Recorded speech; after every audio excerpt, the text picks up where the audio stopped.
journal, Frédéric Pommier. Bonjour.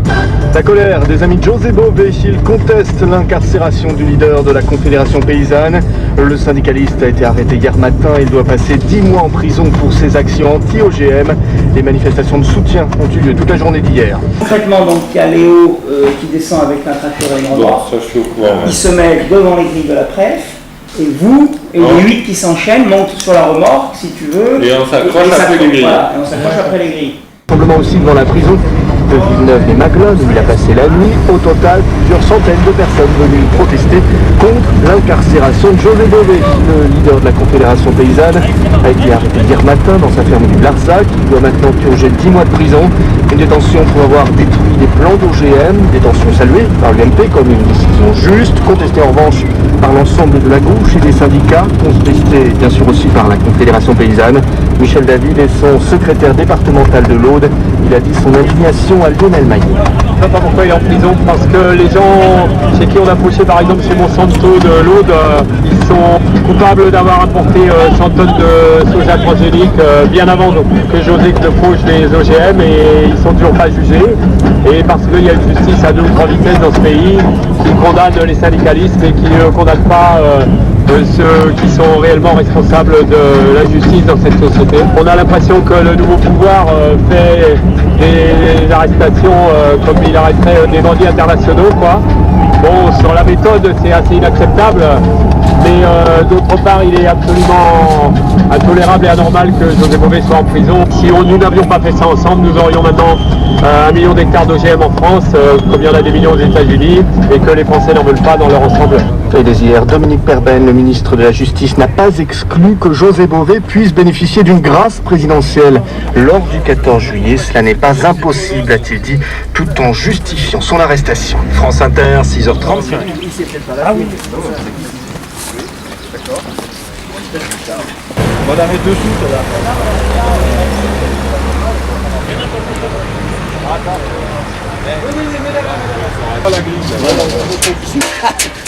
À partir du moment où j'arrête les départs, c'est bon. Hein. Après, on pourra se sauver en un. Je suis pas le bon. Donc là, on a des copains paysans qui sont en train de s'enchaîner pour symboliquement réagir par rapport à l'incarcération de José hier matin. Le symbole, c'est l'État, c'est la préfecture. Donc voilà. Donc on va tenir la matinée, si possible, pour réagir contre cette incarcération qui s'est faite, je dirais, de façon un peu violente en plus. Et c'est vraiment une atteinte à la liberté syndicale telle qu'elle doit exister dans un pays démocratique. Voilà. Donne un peu d'eau.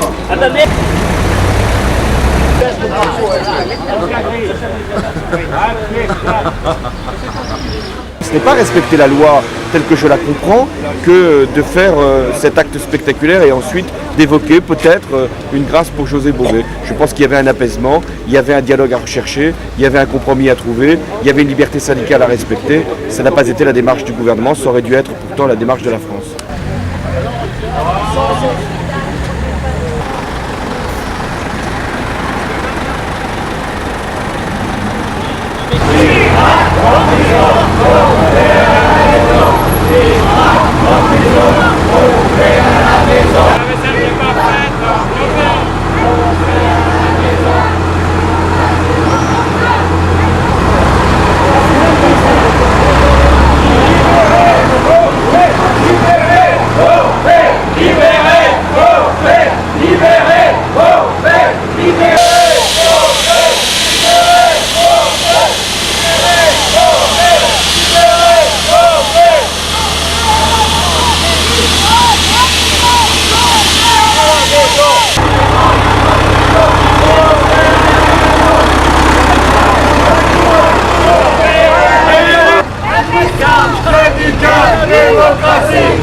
est là, c'est parce qu'on est confronté à la même logique.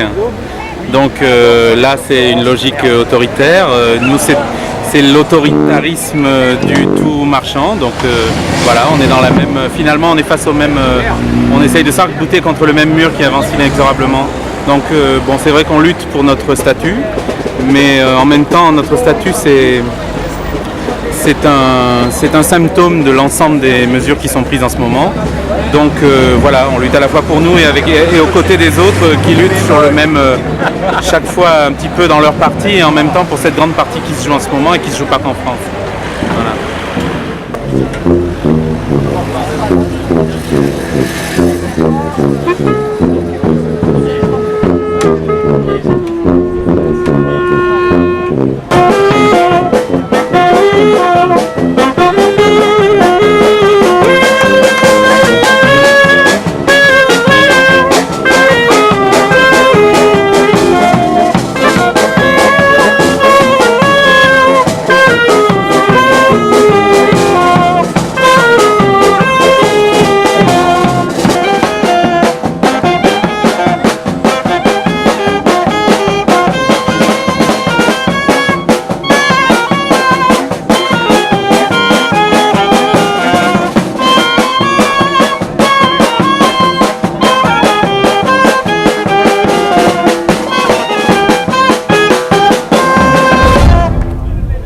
J'ai fait partie de la délégation des maires ruraux qui s'est rendue à l'Élysée le 26 juin dernier pour porter l'ensemble des pétitions de 850 maires ruraux, pétitions que nous avions signées au mois de novembre 2002 contre l'embastillement des libertés fondamentales en raison de la suspicion de l'incarcération de José Bové, mais en raison aussi de l'attaque qui était faite souvent à l'encontre des syndicalistes dans leurs actions syndicales.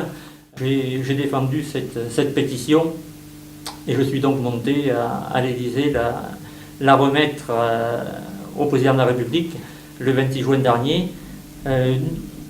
Cette délégation a été reçue, je dirais, plutôt fraîchement. Donc nous sommes arrivés place Beauvau devant le ministère de l'Intérieur. Et au bout de 5 minutes, l'ordre a été donné aux gardes mobiles de nous refouler. C'est ce qu'ils ont fait. Et s'en est suivi une bousculade. Une quinzaine de maires ruraux sont tombés à terre. Et là, ils ont donné ordre d'arrêter. Et la délégation est quand même partie pour être reçue par un conseiller de la présidence. Nous sommes restés assis par terre puisqu'une deuxième charge a été donnée pour nous évacuer. Et je crois que beaucoup de maires ont été comme moi profondément choqués de ce manque de respect de la démocratie. Parce que quand on parle de dialogue social, si on n'arrive même pas à faire ce dialogue social avec les élus, je crois que ça devient vraiment dramatique d'en arriver là. À l'issue de 48 heures de garde à vue et laissé en liberté sous contrôle judiciaire, mardi au sein d'un collectif anti-OGM, ils avaient détruit une parcelle de maïs transgénique à Guyancourt, dans les Yvelines.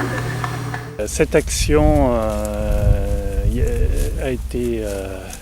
a été décidée au cours d'une réunion du comité national, c'est-à-dire que on se réunit régulièrement au comité national, je représente le Limousin et donc à l'ordre du jour, on parlait des OGM, de l'actualité, de l'emprisonnement de José. On trouvait qu'il n'y avait pas assez on ne parlait pas, puisque le but c'était quand même de faire savoir tout ce qui se passait par rapport aux OGM et tout ce qui risque de se passer.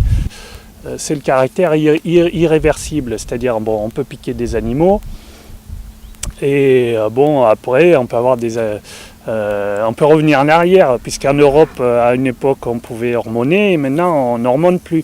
Tandis qu'une fois que les gènes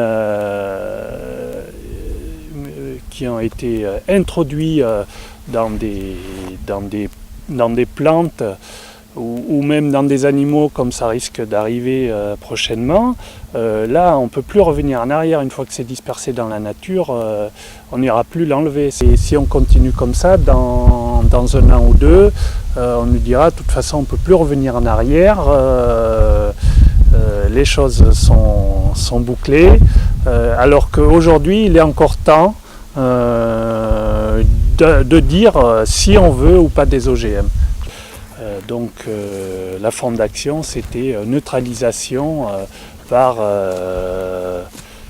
on enlève donc les fleurs mâles qui émettent le pollen, puisqu'on était en pleine pollinisation à ce moment-là. Effectivement, on était une bonne quarantaine à participer à cette action. On était dans un car.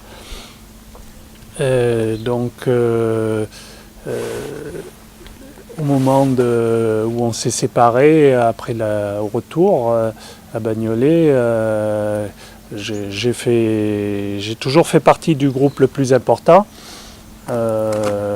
Et c'est un peu pour cette raison que je me suis retrouvé effectivement parmi les 9 au départ et 7 à l'arrivée qui ont passé 48 heures en garde à vue. On est là pour soutenir notre papa on est fiers de ce qu'il a fait, de ce qu'il est, de ce que les autres personnes qui sont là sont et font, et tout ça pour après, pour la postérité, quoi.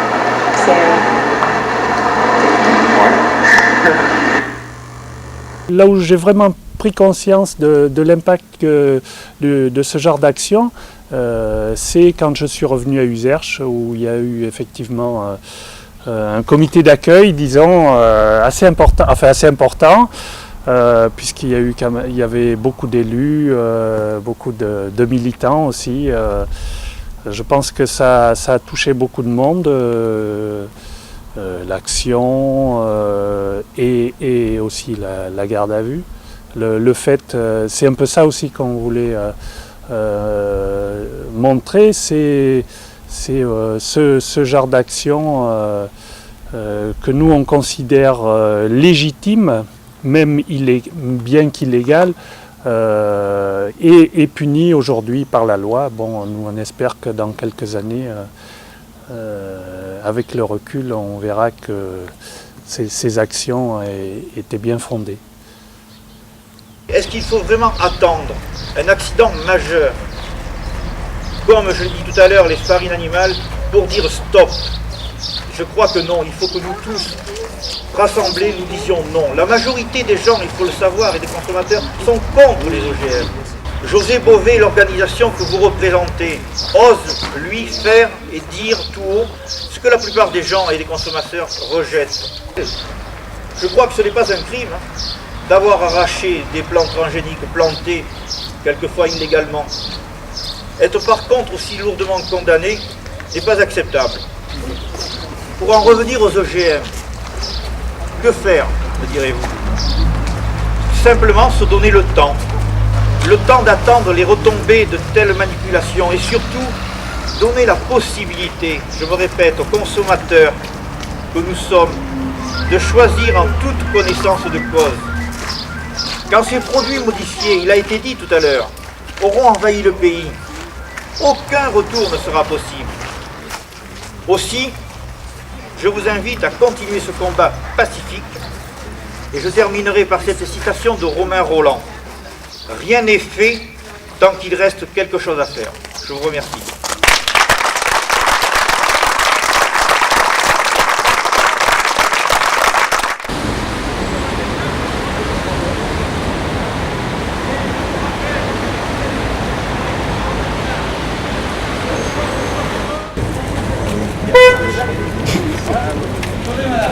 Alors, bonsoir et bienvenue. Nous allons donc commencer cette projection du film Paysans et rebelles, un portrait de Bernard Lambert.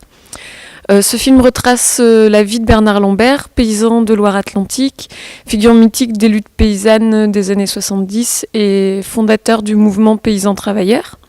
Donc ce film est également une fresque historique des évolutions de l'agriculture en France depuis un quart de siècle. Voilà, donc à l'issue de la projection, nous pourrons en discuter. Voilà, bonne projection. Il semblerait que le propriétaire a obtenu du tribunal l'usage direct de la force publique sans passer par le maire. Un événement capital se passe dans ce pays. Il y a quelque chose qui vient de disparaître de l'histoire. Jamais plus, les paysans ne seront des Versaillais. Jamais plus, ils ne s'opposeront à ceux qui veulent changer cette société. Nous l'avons prouvé. Bernard Lambert, il avait vraiment le charisme d'écouter. Moi je l'ai connu comme ça. Une oreille extraordinaire. Et puis, il nous laissait discuter. Et en particulier, il laissait la parole aux derniers arrivés, à ceux qui n'avaient pas l'air de trop savoir de quoi il s'agissait, hein, ceux qui avaient besoin d'explications. Hein. Et puis ensuite, à la fin de la réunion, il reprenait tout ça, et comme par hasard, l'idée du dernier arrivé, elle rentrait dans sa synthèse. Hein. Il y a des gens qui étaient mécontents de cette façon de faire, mais moi j'étais bien contente. Le jour où il a repris une de mes idées, dans son discours général, je me suis dit, ah bon. Et cette idée, c'était que les femmes en agriculture ne pouvaient jamais être responsables, à moins d'être célibataires ou veuves. À ce moment-là, elles pouvaient être chefs d'exploitation. Alors, oui, et une autre idée, un jour on discutait, comme ça on revenait d'une réunion, et puis, on lui racontait une histoire, parce qu'il avait toujours une histoire à raconter, et puis il nous dit comme ça, pour point, comment vous voyez l'avenir pour vous? Alors, it's right. Ce que je voudrais, c'est avoir marqué l'histoire. Je crois qu'après un film comme ça, on peut dire qu'effectivement, il a marqué l'histoire. Oui, je voudrais revenir sur le film, parce que moi j'ai connu, Bernard Lambert, en fait je le connaissais peu, j'ai suivi le mouvement paysan travailleur, mais ce que je suis vraiment étonné, c'est vraiment cette façon l'inventivité, la réactivité de cet homme. Enfin, c'était vraiment quelqu'un d'extrêmement vivace et intelligent, et qui a vraiment été quelqu'un de... ce film m'a vraiment bouleversé. Et je remercie la culture de m'avoir passé ce soir. Ok, donc très bien. Donc nous on y va. Merci, salut. Prochaine mobilisation, je viens d'en avoir la confirmation, aura lieu en Chiraquie, donc au musée du président, au musée de Saran, où on organise avec la Confédération paysanne de la Corrèze un pique-nique festif et militant dans les pelouses du musée de Saran. Donc je vous donne tous rendez-vous lundi 14 juillet, à partir de midi, au musée du président à Saran. C'est tout près de l'autoroute, c'est très facile à trouver. Donc on est tous réunis là par rapport à la demande de libération de José, sur lequel tous on s'était un peu mobilisés. Il y a différents départements qui sont présents. On a Brigitte Alain, porte-parole nationale, qui est là, donc qui s'exprimera tout à l'heure. Que dire de plus? Que si le président avait la bonne idée de nous faire une déclaration qui montre que les libertés syndicales de ce pays peuvent encore exister, ça serait bien, mais c'est vrai que les déclarations de la semaine ne nous ont pas trop préparés à ça. Donc voilà, donc en fait c'est essentiellement pour ça qu'on est là. Bonjour à tous. Comme vous le savez, cette semaine, nous avons eu une réponse du président de la République, donc nous ne savons pas s'il va pouvoir revenir sur les réponses qu'il a faites. Bon, depuis l'incarcération de José Bové, nous sommes des milliers à avoir défilé dans les rues, devant les prisons, un petit peu partout en France. Les prisons, les préfectures. Aujourd'hui, c'est une première. On est devant le musée de M. Chirac. Peut-être que la question qui va être posée à M. Chirac, c'est que voudra-t-on faire des paysans dans les années à venir? Est-ce qu'on veut les mettre dans les musées? En attendant, il y en a un qui est en prison.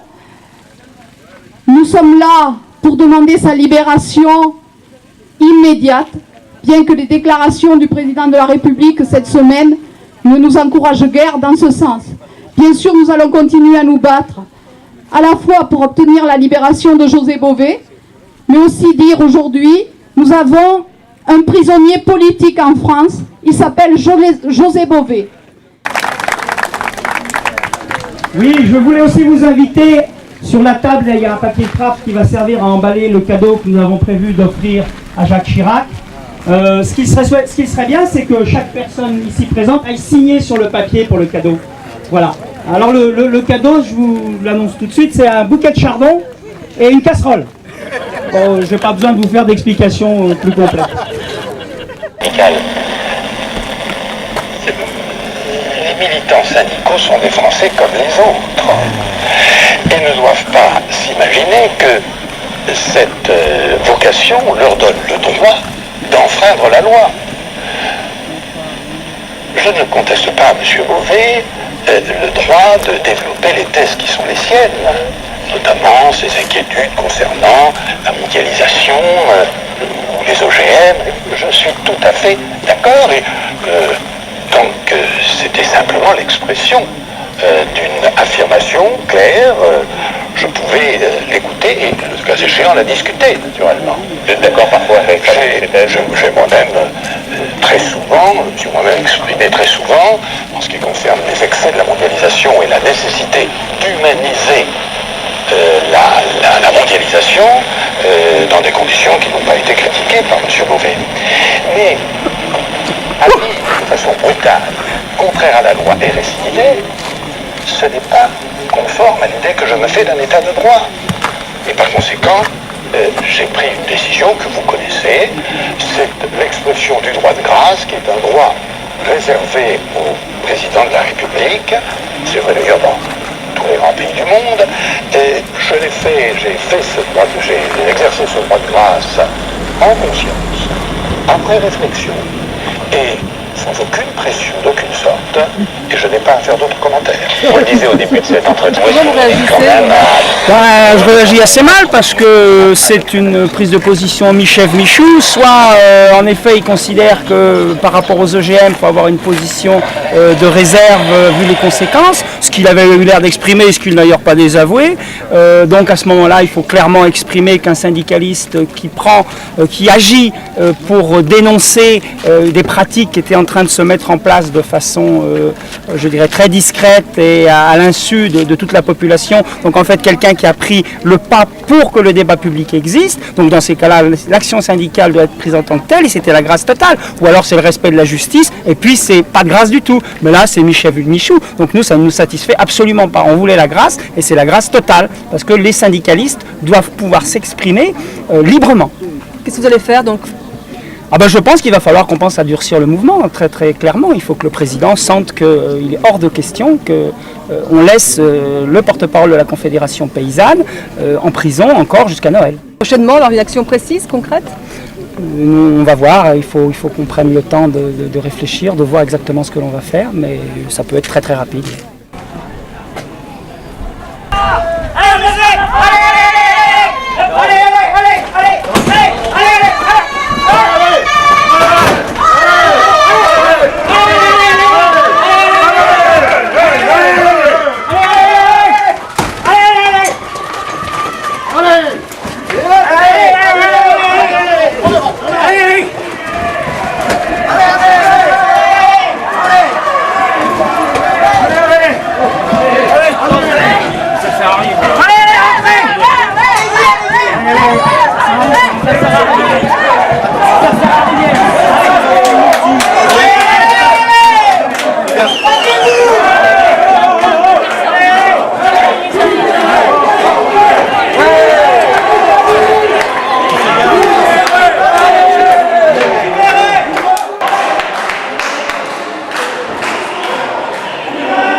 dégradation.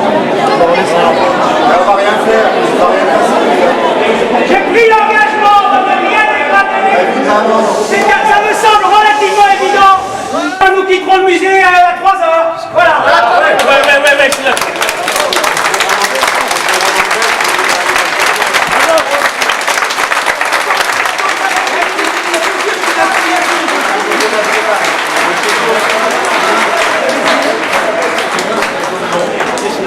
Je vous invite tous bien sûr à signer le livre sur la table là-bas. Hein. Comme nous avons remis le cadeau, il est normal que chacun signe. Ah oui. J'aimerais bien, quand on est dans cette salle, vous lire la lettre qu'a reçue Monsieur le Président de la République il y a quelques jours, signée au 10 juillet par 179 chercheurs. D'autres se sont joints en signature depuis. Il faut que nos institutions s'engagent pour le développement durable et s'ouvrent au débat. Dans cet esprit, l'incarcération de José Bové est un déni de cette nécessité urgente et nous vous demandons de prendre une mesure en sa faveur. Nous connaissons la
On représente les intermittents du spectacle.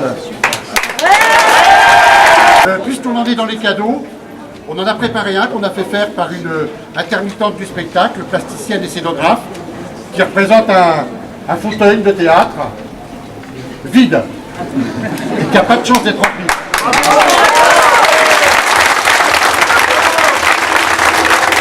Humoristique, parce que l'humour a l'avantage de ne pas tuer, n'est-ce pas messieurs?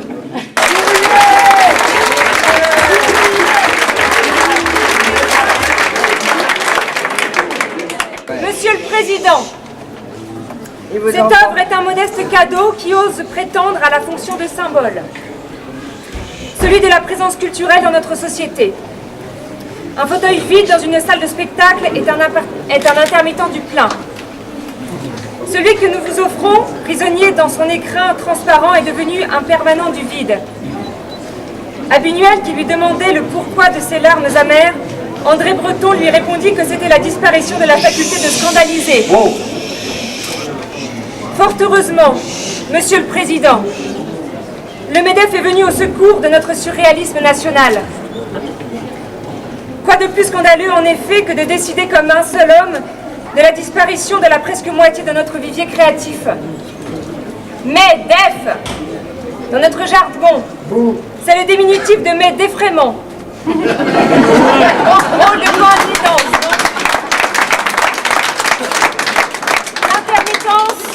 L'intermittence, Monsieur le Président, est une exception. De grâce, ne la laissez pas se réduire à de l'intermittence. Culturellement vôtre, les intermittents de Corrèze.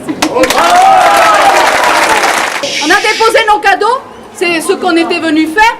Donc on va quitter la salle effectivement. Avant de se quitter, on va se dire à bientôt, puisque sur le Larzac, nous serons tous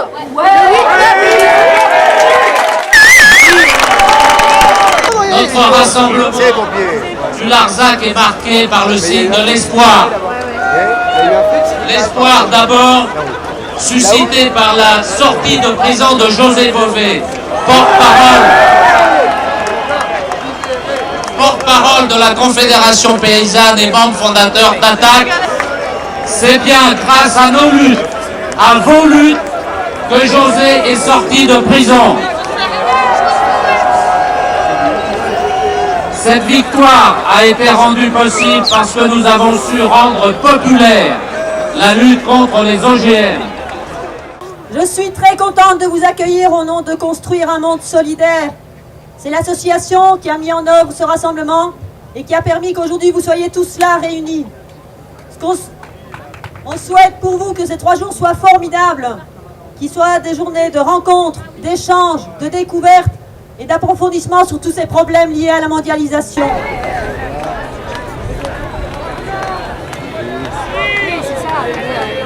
Ces 3 journées doivent être un temps fort de redémarrage de l'action, même si celle-ci ne s'est pas beaucoup arrêtée depuis quelques années.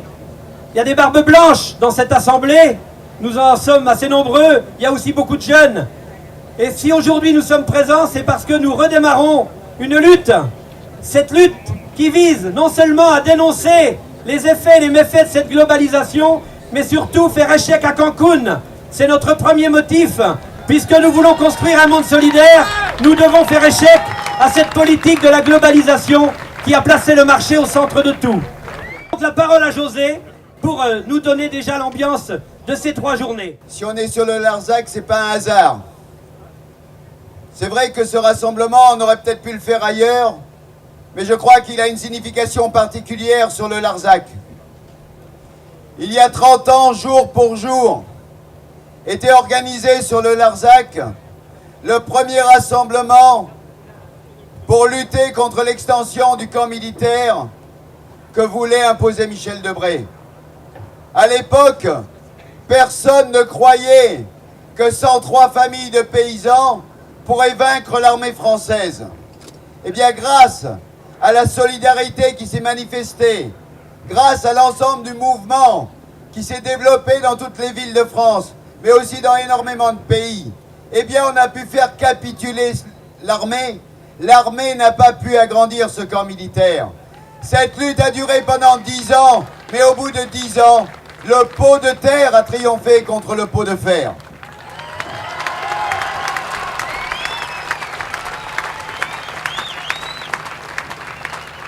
Alors pour nous, évidemment, pour nous qui avons vécu cette lutte sur le terrain, évidemment, c'est quelque chose de fantastique. Et quand on a obtenu une victoire de cette manière-là, eh bien, on n'a plus du tout envie d'arrêter de se battre. C'est pour ça que sur le Larzac, depuis 30 ans, les paysans sont toujours debout et que les paysans veulent continuer à changer le monde et à le construire sur d'autres logiques que la logique des engins de mort ou que sur la logique du fric. Et c'est pour ça que pendant 30 ans, nous avons continué. Nous avons mis en place ici une gestion collective des terres. Nous avons permis à des agriculteurs de s'installer sans être obligés d'acheter la terre.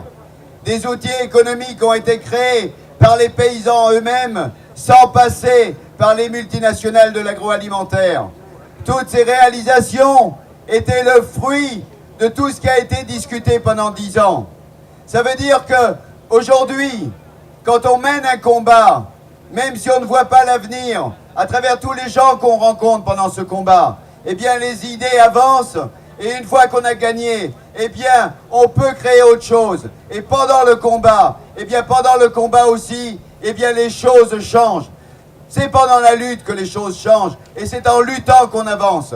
Dans un mois, jour pour jour, va se tenir le sommet de l'Organisation mondiale du commerce. Depuis 1995, l'Organisation mondiale du commerce veut nous imposer sa loi. Ce qui est absolument invraisemblable, c'est que l'Organisation mondiale du commerce est une instance qui n'est pas démocratique. Jamais en France, depuis 1995, on nous a demandé notre avis sur ce qui était en train de s'organiser au niveau international. Ni les gouvernements de gauche, ni les gouvernements de droite nous ont jamais demandé notre avis. Alors aujourd'hui, on n'attend pas qu'ils nous le demandent, on donnera notre avis et on les obligera à nous écouter.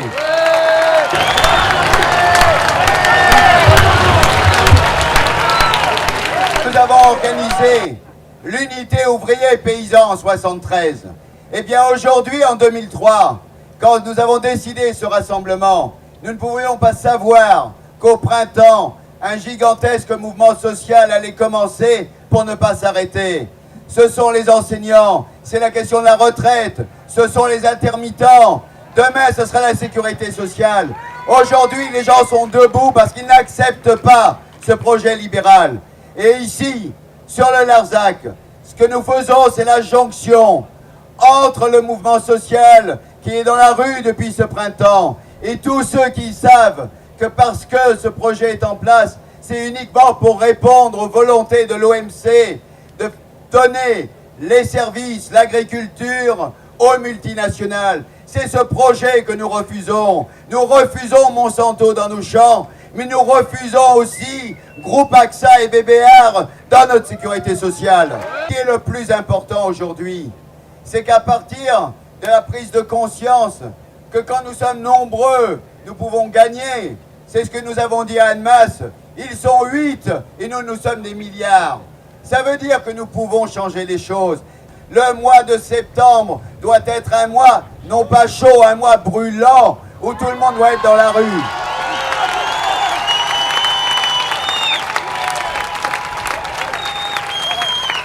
Pendant que nous sommes réunis ici, au Larzac, le même week-end, au Mexique, au Chiapas, a lieu un rassemblement pour revendiquer le droit des peuples à décider de leur sort.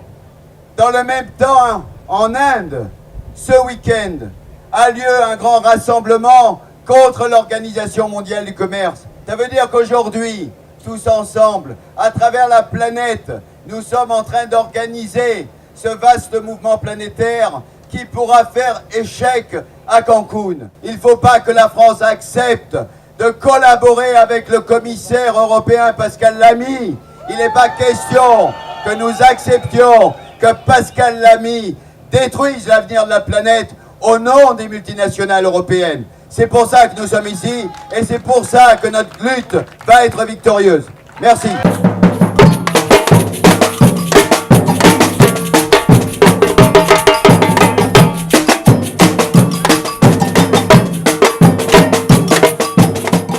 And I want to join José in reporting that around the world, this power, it is growing.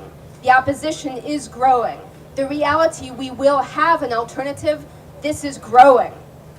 Et je rejoins José qui dit qu'en ce moment même, tout autour du monde, il y a des actions, des campagnes, des rassemblements de résistance. Ça monte, le mouvement monte et les possibilités de changement aussi. Why? Pourquoi? Two very simple reasons. Il y a deux raisons très simples. La première, c'est que les résultats dans la vie concrète des politiques de l'OMC sont clairs, elles sont obscènes, elles sont mortelles. Et la deuxième raison, c'est la conscience que l'OMC n'est pas tombé du ciel ou descendu comme Moïse du mont Sinaï. C'est juste le résultat de règles écrites par certaines personnes. Si nous n'en aimons pas les résultats, il nous faut réécrire les règles. Il faut que chacun d'entre nous et de nos groupes devienne ingouvernable sous leurs règles. Les gens dansent. Oui, je pense qu'elle est... C'est un peu à leurs yeux.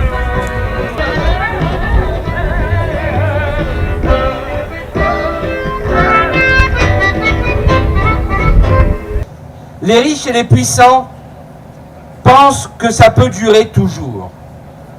Ils pensent qu'ils sont là naturellement, qu'ils ont le droit d'être là. Et ils pensent même que c'est eux qui font l'histoire. Eh bien, ils ont tort. Ce ne sont pas eux qui font l'histoire. Ce sont les luttes qui font l'histoire. Et les luttes se font contre eux. Et justement, une nouvelle période commence quand ceux qui sont en haut ne peuvent pas imposer leur point de vue à ceux qui sont en bas. Et ce que nous avons vécu de 95 jusqu'à aujourd'hui, et notamment de Seattle à Porto Alegre, c'est justement la naissance d'un nouveau mouvement, qui est un mouvement, pas seulement un mouvement social, mais aussi un mouvement citoyen, dans lequel convergent toute une série de mouvements. Et ce qui est passionnant, c'est que tous ces mouvements étaient présents déjà au Larzac en 1973.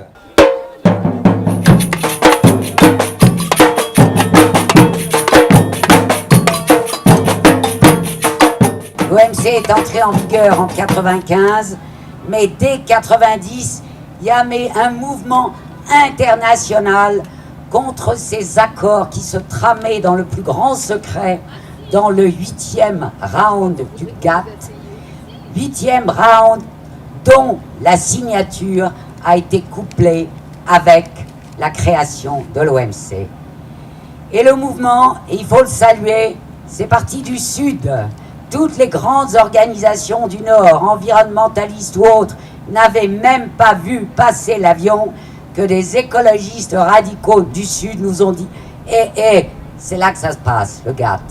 Ils vont breveter le vivant. Les peuples indigènes et les agriculteurs, les chercheurs, les intellectuels, les militants, on a gratté, épluché, analysé et on a surveillé. Et 2 ans avant, on a dit, ça y est, ils font le coup de salaud, ils transforment le GATT, organisation provisoire, en organisation permanente avec des pouvoirs renforcés, la fameuse OMC. À Cancun, c'est ça qu'ils vont pousser 4 nouveaux secteurs. Investissement, c'est le retour de l'AMI. Marché public, pour que les Bouygues et consorts puissent partout envahir dans le sud et qu'il n'y ait plus rien pour les locaux. Les politiques de concurrence, c'est pas des lois antitrust, c'est pour empêcher les États de mettre leur nez dans quoi que ce soit en cas de fusion et méga-fusion d'entreprises. Et enfin, facilitation commerciale, c'est le démantèlement des droits de douane, interdit d'ouvrir plus d'1 container sur 10, bonjour, les OGM, les ventes d'armes et le reste. Tous les secteurs sont dedans, même ceux qui ne sont pas engagés. Il y a aussi les musées, les bibliothèques, les banques de données et même les archives nationales. Cette AGCS, nous pouvons le vaincre, tout comme l'AMI, l'accord multilatéral sur l'investissement, a été mis au tapis et où à l'époque, ceux de la culture et la coordination contre l'AMI qui s'était montée s'est fait un devoir de s'en occuper. L'AMI se négociait à l'OCDE, au bien nommé Château de la Muette à Paris, donc c'était notre affaire.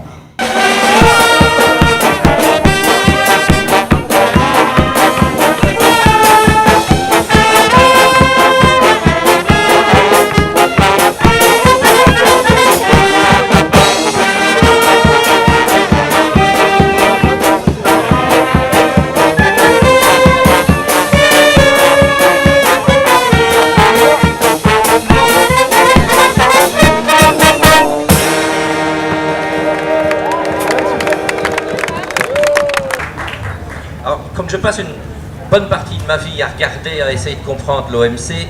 Je voudrais disons pour faire avancer un peu la réflexion, dire qu'il me semble qu'une chose manque.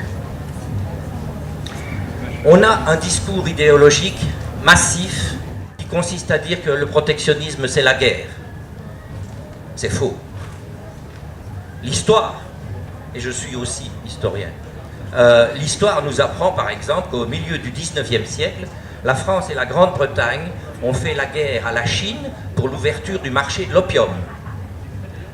Que fait aujourd'hui le président des États-Unis, parangon du libre-échange, si ce n'est faire la guerre?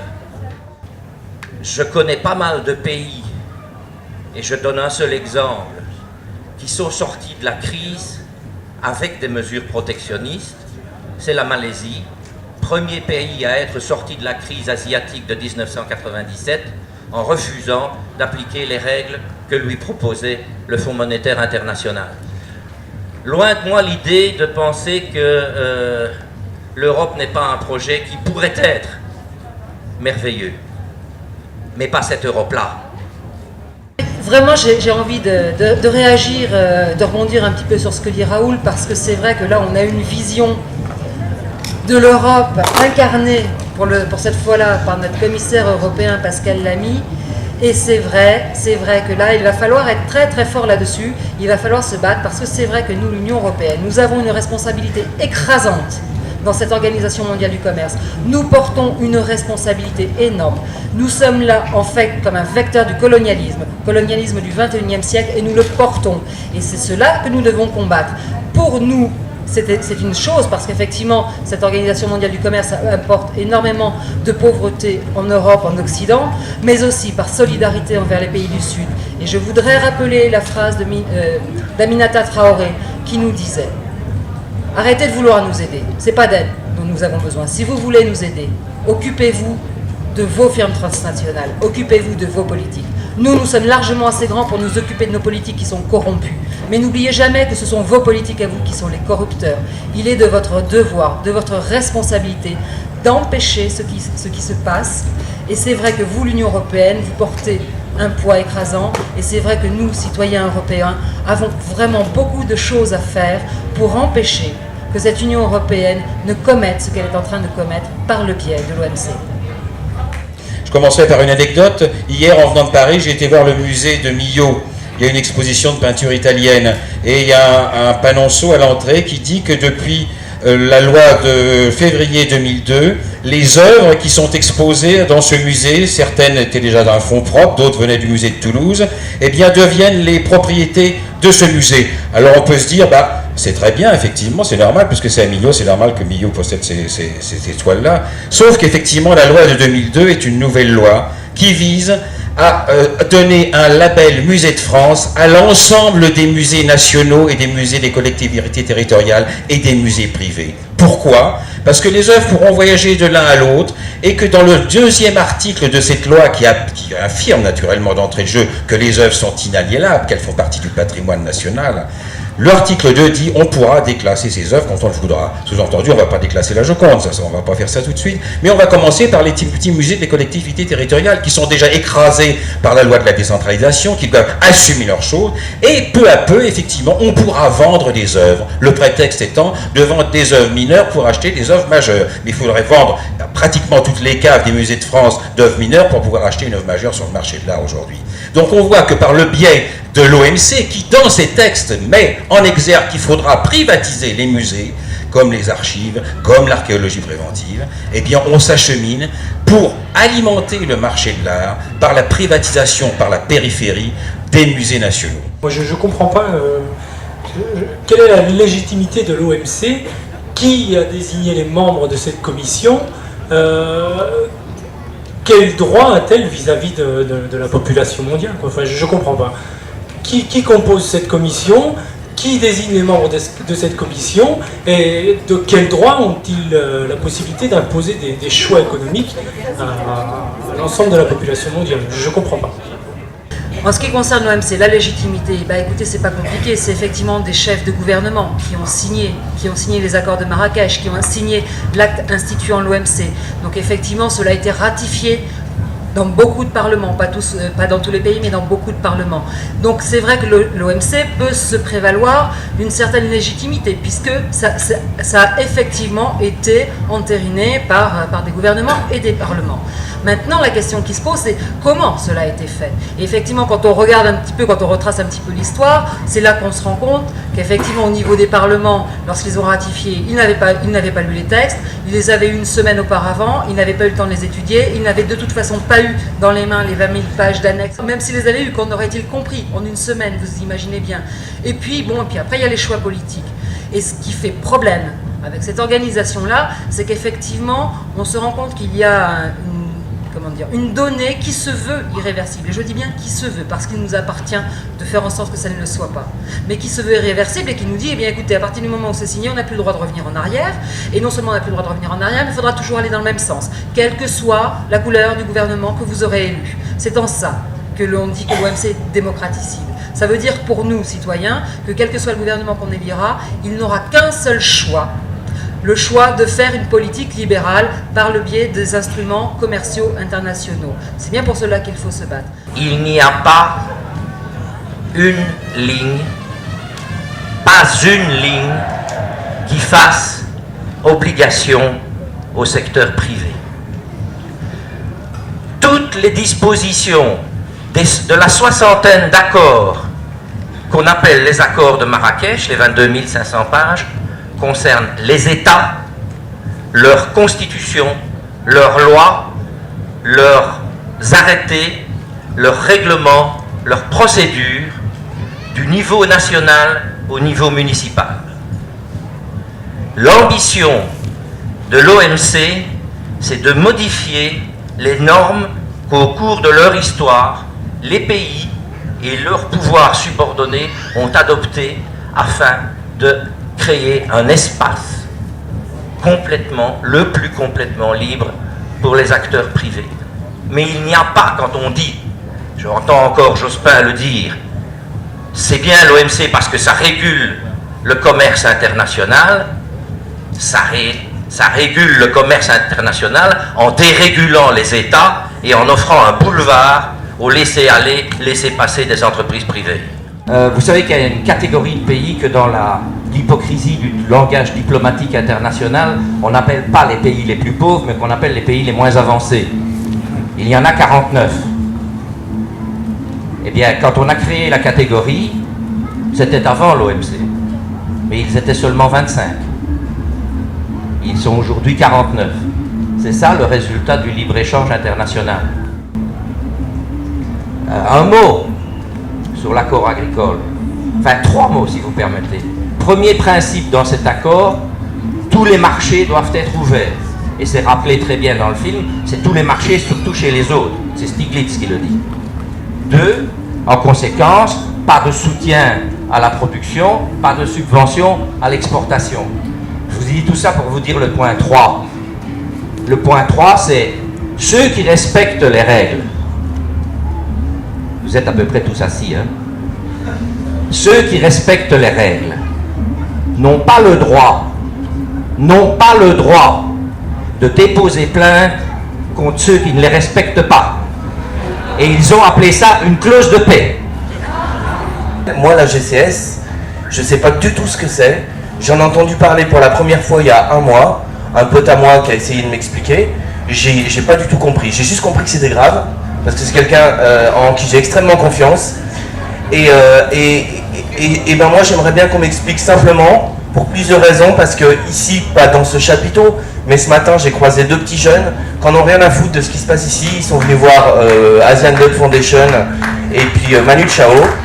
Et puis que, ben, si j'avais eu une petite explication, un petit truc tout simple à leur dire que j'ai compris moi, j'aurais pu leur parler à eux et puis l'expliquer à mes parents, etc., etc. Donc si quelqu'un veut bien m'expliquer en 2 mots ce qu'est la GCS, un truc rapide, vulgarisé, vite fait quoi, voilà.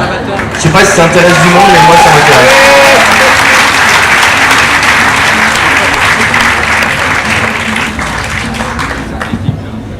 Alors en 2 mots, parce que demain nous allons y consacrer 3 heures. En 2 mots, c'est supprimer tout ce toutes les lois, tous les règlements, toutes les procédures, à tous les niveaux de pouvoir, constituent une entrave à la liberté commerciale en matière de services. Et les services, dans les pays riches, c'est 63% de la population active. Il faut continuer, ce n'est qu'un début, et nous ne sommes qu'au tout début d'un très très long combat. Prenons simplement pour nous stimuler le fait que nous sommes de plus en plus nombreux et que nous les ennuyons de plus en plus.